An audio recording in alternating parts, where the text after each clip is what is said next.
안녕하십니까? 팩트 기반의 빠른 뉴스 채널 프리즘TV입니다. 오늘도 긴급 속보가 입수되어 여러분께 알려드리고자 급히 뉴스를 만들게 되었습니다. 그것은 바로 미국이 북한 문제를 자국의 핵심적 안보 이익을 해치고 빠른 시일 내 군사적 대응을 일으킬 수 있는 최대 안보 위협으로 꼽았다는 사실입니다. 미국 외교협회 산하방지행동센터 CPA는 이런 내용이 담긴 보고서를 극비리에 공유하였는데요. CPA는 540명의 미국 정부 핵심 관계자, 외교정책 전문가 및 학자들이 모여 수개월간 미국 안보에 대해 현안을 논의하고 그 결과를 이 보고서에 담았다고 합니다. 전 세계 미국 안보에 위협을 끼칠 수 있는 수많은 사안들을 제쳐두고 단연 북한을 1등급 위협으로 지정했다는 것은 큰 의미가 있습니다.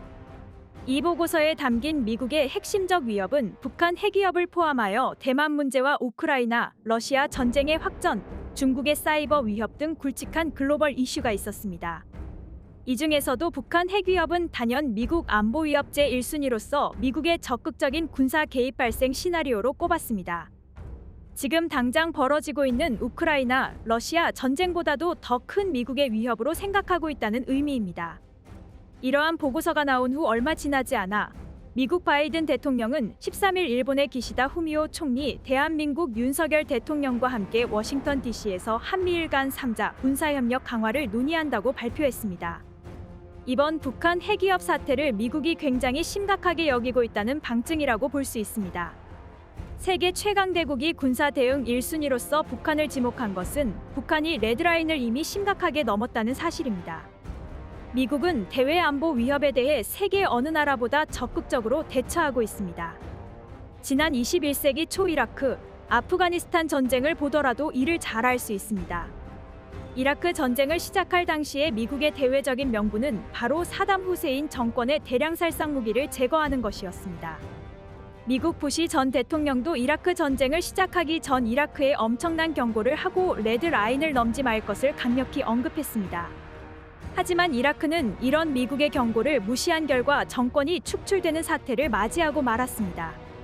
북한 김정일은 이런 사태를 직접 겪은 후 아들 김정은에게 북한 핵보유국 지위를 더욱 확실히 하라고 했습니다. 핵보유국이 된다면 미국이 감히 덤비지 못할 것이라는 망상을 한 것입니다. 미국은 철저하게 자국의 이익을 위해 움직이는 세계 초강대국입니다. 북한이 핵무기를 가지고 있다 하더라도 자국 안보에 위협이 된다고 판단할 경우 가차없이 행동에 나설 것입니다.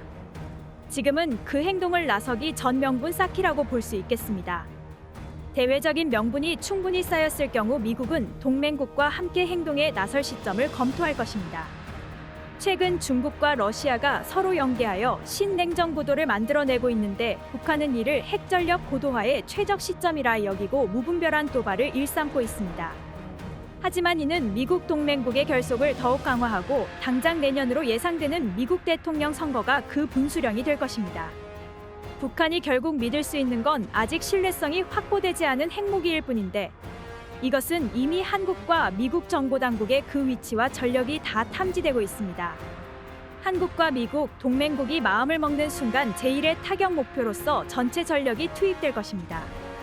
얼마 전 미국 하원 선거 결과 보수 공화당이 다수당을 차지하며 하원 의장으로 대중대북 강경파로 손꼽히는 케빈 메카시가 선출되었습니다. 이와 함께 미국 백악관 국가안전회의 NSC의 한조 정관은 앞으로 한국, 미국, 일본의 3자 군사협력을 기대하라며 중국, 북한에 대한 경고를 이어나갔습니다. 우리 대한민국은 강력한 한미 동맹을 바탕으로 북한 핵위협을 이겨내고 세계로 뻗어나가야 할 것입니다. 2023년 그 어느 때보다 강경한 미국의 입장은 곧 행동으로 나타날 일이 머지 않은 것으로 보입니다. 그 행동에는 군사적, 정치적 모든 의미가 들어가 있을 것입니다. 북한이 이러한 미국의 경고를 무시한다면 이라크의 전철을 밟을 것이라 전망해 봅니다. 오늘 영상이 마음에 드셨다면 좋아요, 구독 부탁드립니다.